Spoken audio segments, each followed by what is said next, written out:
अस्सलाम वालेकुम, आप देख रही हैं बोल न्यूज़। मैं हूं शुमाइल अरशद और मैं हूं गौहर इशरत। हेडलाइन से अपने जानिए बुलेटिन का आगाज़ करेंगे। मौजूदा सियासी सूरत हाल पर क्या हिकमत अमली अख्तियार करनी चाहिए, पार्टी पॉलिसी और हुकूमती इकदाम क्या होने चाहिए। वज़ीर आज़म शहबाज शरीफ जाती उम्रा में पार्टी कायद नवाज शरीफ के साथ सर जोड़ कर बैठ गए। शरीफ बरादरान ने मुल्की मसाइल समेत बैनुल अक़वामी उमूर पर तफसीली गुफ्तगू की। ज़राए के मुताबिक गुफ्तगू में अपोजिशन जमातों के मुमकिन इत्तेहाद के मामले पर भी तबादला ख्याल किया गया। मौजूदा सियासी सूरत हाल पर क्या हिकमत अमली इख्तियार करनी है, पार्टी पॉलिसी और हुकूमती इक़दाम क्या होने चाहिए। वज़ीर आज़म शहबाज शरीफ जाती उम्रा में पार्टी कायद नवाज शरीफ के साथ सर जोड़ कर बैठ गए। शरीफ बरादरान ने मुल्की मसाइल समेत बैनुल अक़वामी पर तफसीली गुफ्तगू की। ज़राए ने यह भी बताया है कि इस गुफ्तगू में अपोजिशन जमातों के मुमकिन इत्तेहाद के मामले पर भी तबादला ख्याल किया गया है।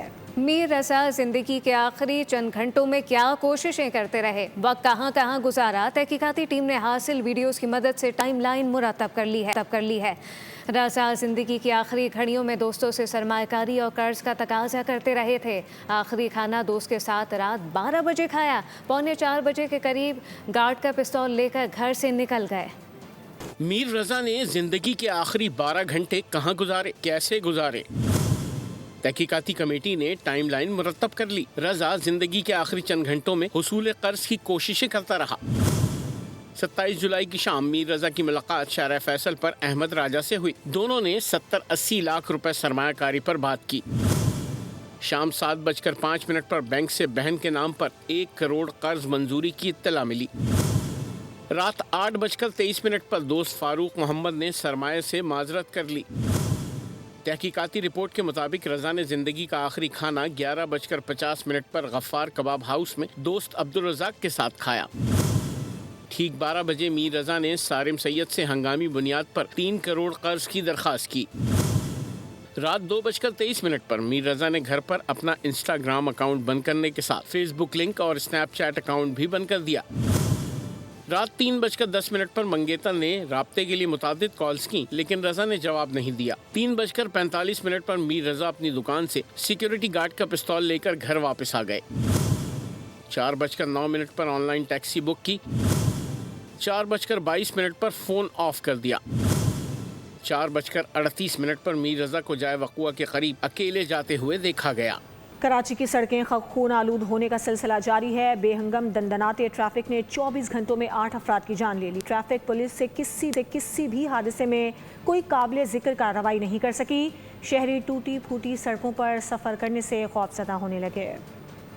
डामर से महरूम, गढ़ों से भरपूर कराची की सड़कें मौत की सहूलतकार बन गईं। जगह जगह से उधड़ी सड़कें मजीद 8 खबरों का पेट भर गईं। बल्दिया नॉर्दर्न बाईपास पर वाटर टैंकर ट्रॉलर टकरा गए। हादसे में जाँ भाग वाटर टैंकर ड्राइवर की शनाख्त असद के नाम से हुई।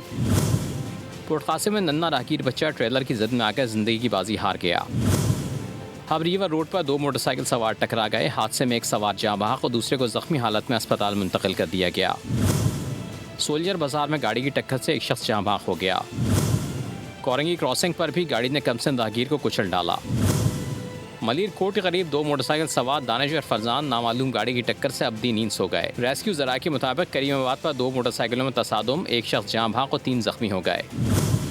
कराची में रवां साल ट्रैफिक हादसा से उठने वाले जनाजों की तादाद 603 हो गई, जिनमें से हैवी ट्रैफिक में जाँ भाग अफराद की तादाद 184 तक पहुँच चुकी है। हादसा पर कार्रवाई के लिए ट्रैफिक पुलिस का सिग्नल ताहाल सबसे सुर्ख नहीं हुआ। कराची के इलाके फिरोजाबाद में एक डकैत शहरियों के हत्थे चढ़ गया। अवाम ने दुर्गत बनाकर पुलिस के हवाले कर दिया। पुलिस सराय के मुताबिक 3 डाकू शहरी से असले के जोर पर मोटरसाइकिल छीन कर फरार हुए तो शहरियों ने डकैतों का ताक़ुब किया। शहरी की फायरिंग से एक डाकू जख्मी होकर जमीन पर गिर पड़ा, जिसे लोगों ने पकड़ लिया। पुलिस ने छीनी गई मोटरसाइकिल और असलहा बरामद कर लिया। कहीं जला दिया, कहीं कत्ल कर दिया तो किसी को जहर दे दिया। ख़वातीन के साथ जिनसी हिरासगी के बढ़ते हुए वाक़यात में तशवीशनाक हद तक इजाफा। तमाम तर इक़दामात के बावजूद वाक़यात में कमी आने के बजाय इजाफा होता चला जा रहा है। आज भी 4 ख़वातीन इब्ने आदम के जुल्म का शिकार हुई। खातून अव्वल और रुकने कौमी असम्बली आसिफा भुट्टो सरदारी ने रावलपिंडी में हिना जावेद की मुबैना बेईमाना कत्ल और मुल्क में ख़वातीन के खिलाफ बढ़ते हुए पुरतशद्दुद वाक़यात पर शदीद तशवीश का इजहार किया। अफसोस किया गया। उन्होंने कहा कि हुकूमत पंजाब से वाक़े की शफाफ तहकीकात और मुजरिमों को इबरतनाक सज़ा देने का मुतालबा करते हैं। रावलपिंडी के थाना सिविल लाइन लाल कुर्ती में कत्ल के बाद खातून की फंदा लगी लाश मिलने के मामले पर मकतूला हिना जावेद के खानदान का मौक़िफ़ सामने आ गया। हिना जावेद की फैमिली का कहना है कि ससुरालियों ने उनकी प्यारी हिना उनसे छीन ली, कत्ल का हिसाब लिया जाए। रावलपिंडी के थाना सिविल लाइन कुर्ती में हवा की बेटी कत्ल, मकतूला को फंदे पर लटकाया गया।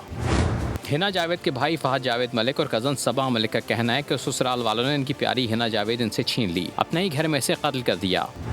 हिना जावेद की फैमिली का कहना है कि हम अल्फाज में बयान नहीं कर सकते कि हमारे खानदान ने क्या खोया है। हिना एक बेटी, एक बहन, एक दोस्त और एक ऐसी खातून थी। पाकिस्तान के कानूनी अदालती निज़ाम पर मुकम्मल एतमाद और यकीन है कि इंसाफ ज़रूर होगा। हिना के ससुर को अभी तक गिरफ्तार नहीं किया गया। मुतालबा किया कि मजीद ताख़ीर के बगैर कातिलों को हिरासत में लिया जाए। जुर्म करने वालों और छुपाने वालों को कानून के कटहरे में लाया जाए। फैमिली ने अपील की कि मीडिया, सिविल सोसाइटी और अवाम इस मुकदमे में इनका साथ दें।